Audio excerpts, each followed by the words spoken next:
ყველა წიგნის უკანა გვერდზე აწერია განმარტება და ამ წიგნის უკანა გვერდზე გვერდის განმარტებაში ყველა წინადადებაში ნახსენები იყო სიტყვა დიქტატორი.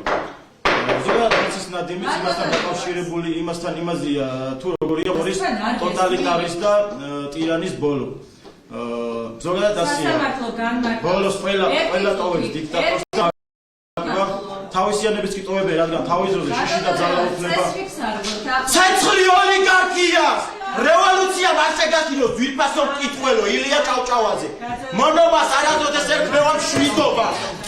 ქართველი რუს პოეტის სისხლის ბოლოს მეთამდე ჩემი კაკეტი მომეც. ქართველი რუს პოეტის სისხლის ბოლოს მეთამდე ჩამეთე ტელეფონი. და ასე იბრძოლე.